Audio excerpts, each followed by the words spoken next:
সংস্কার বাস্তবায়ন, গণভোটের রায় বাস্তবায়নের জন্য আমরা পুরো বাংলাদেশের মানুষের কাছে যাচ্ছি, মানুষের সাথে কথা বলার জন্য গিয়েছি। গতকালকে হবিগঞ্জে আমরা মানুষের সাথে কথা বলেছি, আলোচনা করেছি। যখন বের হব সেই সময় আমাদের উপরে হত্যা চেষ্টা করা হয় এবং বিএনপির ডিকে গাউসের যারা অনুসারী রয়েছে তারা আমাদের উপরে চেইন, হকি স্টিক, রামদা দিয়া হলো আঘাত করে। তো সেখানে আপনারা দেখেছেন সাজ্জিদ আলমকে নির্মমভাবে আহত করা হয়েছে, অনেকের একটা ক্লাস 10-এর বাচ্চাগুলো চুপ তুলে নেওয়া হয়েছে এবং সেখানে আপনার আমাদের যিনি সদস্য সচিব ছিলেন তার হলো হাত ভেঙে দেওয়া হয়েছে, 20 লক্ষ টাকার মালামাল চুরি করেছে। আমরা সেই প্রতিবাদেই আজকে একটা বিক্ষোভ মিছিল চেয়েছিলাম। সেই বিক্ষোভ মিছিল যখন আমরা ঘোষণা করেছিলাম, এরপরেই আবার ছাত্রদল, যুবদল তারাও সেখানে অস্ত্রশস্ত্র নিয়ে মহড়া দিয়েছে।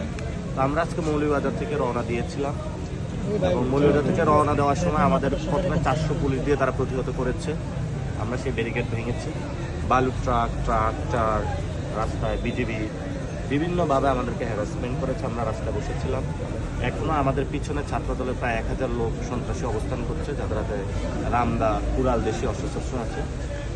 আমাদের গতকালকে যাদেরকে আহত করা হয়েছে তাদের জন্য আমরা আজকে একটা মামলা করেছি এবং এই মামলার পরিস্থিতি নিয়ে, সার্বিক বিষয় নিয়ে, কোন পরিস্থিতিতে বাংলাদেশ যাচ্ছে একটা সন্ত্রাসের রাজত্বে, সেই বিষয়ে সংসদের মাননীয় বিরোধী দলীয় যিনি চিফ হুইপ আছেন, গণঅভ্যুত্থানে যিনি নেতৃত্ব দিয়েছেন, বাংলাদেশকে একটা অনন্য জায়গা নিয়ে যেতে চেয়েছে আমাদের জাতীয় নাগরিক পার্টির সম্মানিত আহ্বায়ক, উনি এখন আপনাদের সাথে কথা বলবেন।